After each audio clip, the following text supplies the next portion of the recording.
Quero mudar de área. Não tenho perfil para vaga, minha colega de trabalho não se percebe. Zona de conforto? O que eu faço? Para descobrir, fica comigo nesse vídeo.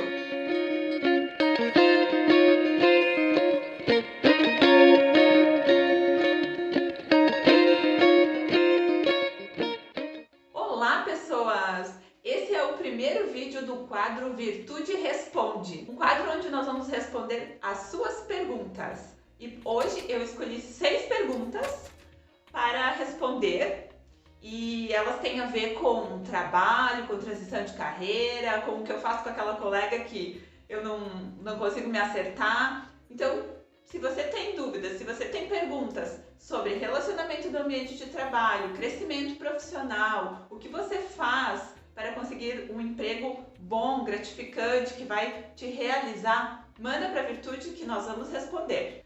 Pergunta número 1.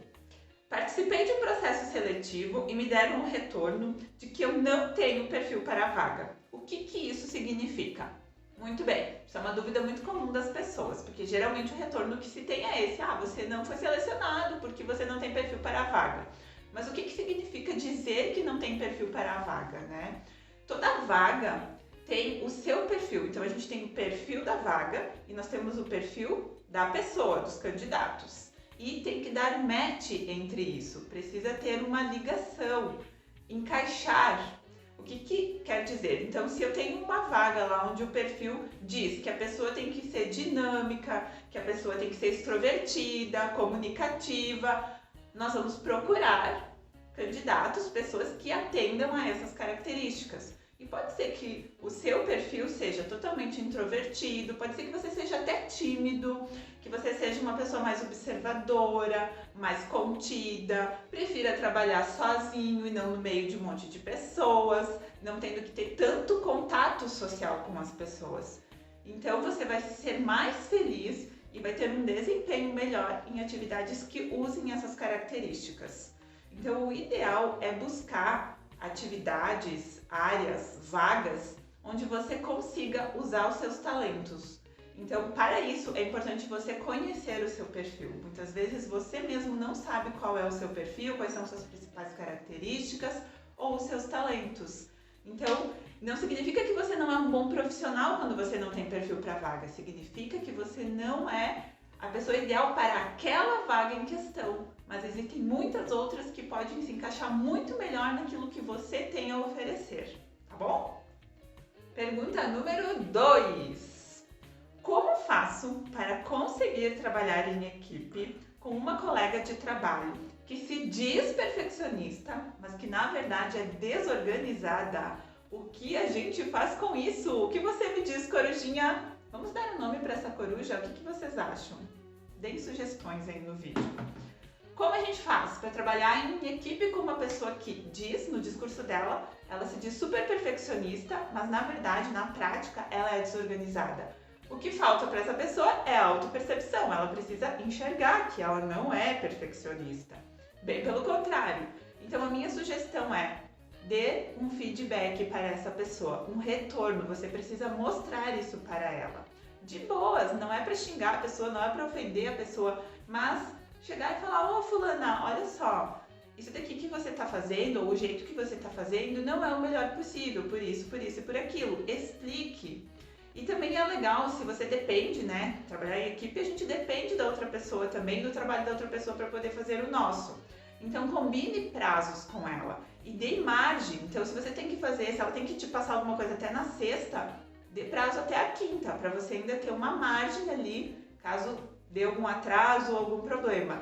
E sempre que isso acontecer, pontue: olha só, eu tinha combinado ontem e você só me entregou hoje. Isso não é legal, isso não me ajuda, isso prejudica o meu trabalho. A gente precisa ir mostrando para as pessoas a consequência daquele comportamento, o quanto aquilo atinge o nosso trabalho. Não tem outra forma. A gente precisa comunicar isso de uma maneira assertiva, sem ser agressiva com a pessoa, mas poder ir mostrando para ela, tá ok?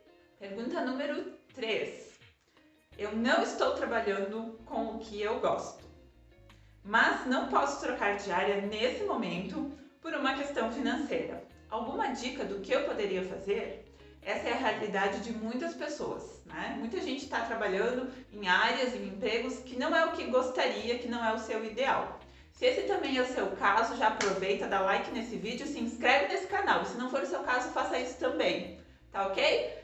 E aí, o que a gente faz, então, se estamos numa área e não podemos trocar nesse momento pela questão financeira, que é uma realidade, é uma necessidade? Então, duas coisas são muito importantes. Em primeiro lugar, encontre coisas boas no trabalho que você está fazendo hoje.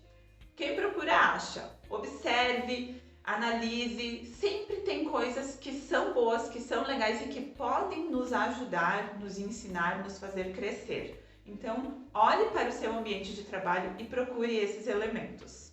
O que isso pode te agregar no seu futuro profissional? Isso ajuda a gente a se manter nesse emprego de uma forma mais comprometida, tá? A segunda coisa, comece hoje a buscar o seu ideal. Então, veja esse emprego que você tem no momento como um degrau para chegar lá onde você quer. Por quê? Para chegar no seu ideal, talvez você tenha que fazer um curso em específico, se qualificar. Isso também exige da questão financeira. Então, aproveite o emprego atual para impulsionar o futuro, aquele que você quer lá na frente. E já pense o que você pode fazer para ir em direção a esse objetivo.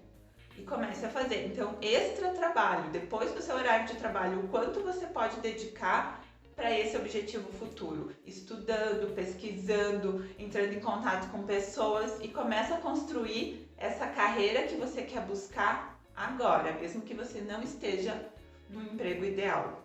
Use isso como um trampolim para chegar lá. Pergunta número 4. Como mudar de carreira, em especial para profissões que são ditas masculinas?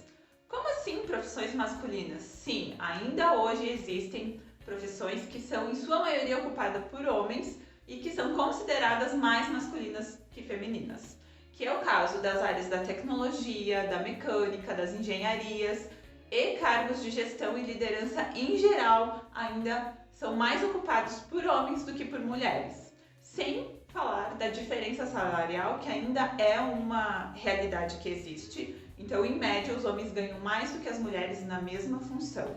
E isso não sou eu que estou dizendo, gente. Se vocês procurarem as estatísticas, os dados do IBGE, do Fórum Econômico Mundial, vocês vão encontrar estatísticas como essa e muitas outras mostrando o quanto ainda existe, né, esse preconceito de gênero em relação ao mercado de trabalho. Mas isso é uma realidade que vem mudando e nós já conquistamos muitas coisas e temos que continuar nessa evolução. Então, minha dica para você que é mulher e que quer ingressar numa dessas áreas é buscar duas coisas: a qualificação técnica, então busque muito conhecimento, estude, esteja preparada para responder como uma profissional de excelência.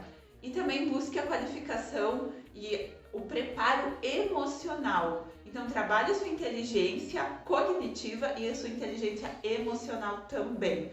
Porque, infelizmente, sim, você pode encontrar preconceito nessa área, ingressando, né, numa carreira que é considerada mais masculina, e isso é uma realidade. Então, a gente precisa estar preparada para lidar com isso. Quanto mais a gente trabalhar e conseguir administrar as nossas emoções, melhor a gente vai conseguir responder a essas situações também e conseguir ter um excelente desempenho.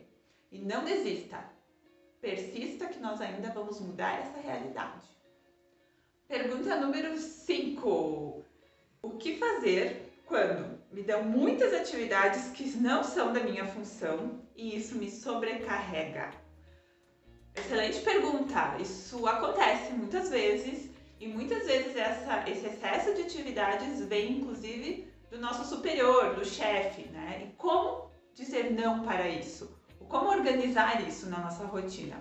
Então a gente precisa aprender a negociar. Negocie as prioridades. Mesmo que seja com o seu chefe, você precisa dizer para ele: olha, mostrar, porque acredite, ele não sabe tudo que você tem para fazer. Então você precisa mostrar: olha, eu tenho tudo isso daqui ainda para concluir e tem prazo, e o prazo é hoje, eu posso fazer isso que você está me pedindo para amanhã, para sei lá que dia. Então você vai negociando os prazos com ele, as prioridades, ou dê as opções e diga o que você quer que eu faça primeiro, então. Então ele tem que estar ciente que se você fazer aquilo que ele está pedindo agora, pode ser que aquela outra atividade atrase, tá? Então, negociação sempre. E você também precisa colocar limites às vezes e aprender a dizer não. Não tenho como fazer, não posso fazer, mas sempre mostrando o porquê ou quais são as outras tarefas que você tem. Não é não porque você não quer ou porque você está de má vontade, mas porque existe uma organização maior por trás das suas atividades. E quando você consegue mostrar isso e expor isso, lembrando sempre de não ser agressivo na hora de expor isso, mas também não ser passivo, deixar de falar, porque se você não fala nada e os outros vão te dando tarefa, o que eles vão entender? Que tá tudo bem, que é só pedir para você que você faz, que você vai dar um jeito. E você tá lá se descabelando para fazer, não tá dando conta, tá estressado com isso, uma sobrecarga, né, de tarefas e que leva a uma sobrecarga emocional, mas você não fala. E as pessoas não vão adivinhar e não vão perceber se você não falar. Então, exponha isso e negocie as prioridades. Essa é a minha dica. E a pergunta número 6 me deixou de cabelos em pé. Agora deixa eu ajeitar aqui. Como eu faço para sair da zona de conforto no momento atual? Lembrando que o momento atual é pandemia, crise. E se isso não tirou você da zona de conforto, o que será que vai tirar? Então você já devia ter saído da zona de conforto. Mas para você que ainda não conseguiu, eu vou te ajudar. Calma. Em primeiro lugar, sim, a gente tem que sair da zona de conforto, mas a gente também não pode ficar bitolado e querer fazer tudo. Porque isso não é sair da zona de conforto, isso não é ter iniciativa. Isso é, na verdade, se auto-sabotar, porque tem gente que se coloca tantas metas, que quer fazer tantas coisas, que começa muitas coisas, mas não conclui quase nenhuma. E aí não adianta, tá? Então, sair da zona de conforto é o quê? É a gente se desafiar, é a gente ter iniciativas, mas tem que ser com atividades, com tarefas que fazem sentido para nós. Não é porque todo mundo está fazendo que eu tenho que fazer também. Então, em primeiro lugar, defina qual é o seu objetivo, qual é a sua prioridade, o que é importante na sua vida. E aí, fracione as suas metas. Comece com coisas pequenas. Qual é o primeiro passo que você pode dar? E aí você começa com esse passo. E não fazer tudo junto, tudo ao mesmo tempo, tá? Então, sim, nós temos que nos movimentar, não ficar lá na estagnação, não ficar esperando que as coisas caiam do céu, porque isso não vai acontecer. Mas a gente pode começar com coisas muito simples. Então, começar lendo um livro. Começar assistindo uma série que está lá na lista das séries que são exemplos, que pode me ensinar alguma coisa. Eu posso começar com atividade física uma vez por semana. Eu nunca faço, daí quero começar 5 vezes por semana. Qual é a chance de eu não cumprir isso? Então, coloque metas realistas, aplicáveis e não só contempláveis. Aquelas coisas lindas, maravilhosas, mas que a gente nunca faz. Tem que ser realista, tá, gente? E quando nós damos um passo, nós já não estamos mais no mesmo lugar. Ou seja, não estamos mais na zona de conforto. Lembre-se disso. E eu adorei responder as perguntas de vocês. Então vai ter mais vídeos desse quadro Virtude Responde. Então mande sua pergunta aqui nos comentários. Eu também vou deixar um e-mail, se você quiser mandar por e-mail. Siga a Virtude no Instagram. Às vezes a gente coloca lá a caixinha de perguntas para que vocês possam mandar suas dúvidas. E interajam comigo. Comentem aqui o que vocês acharam das respostas. Se vocês têm outras ideias para dar para essas perguntas, eu vou adorar saber. E até o próximo!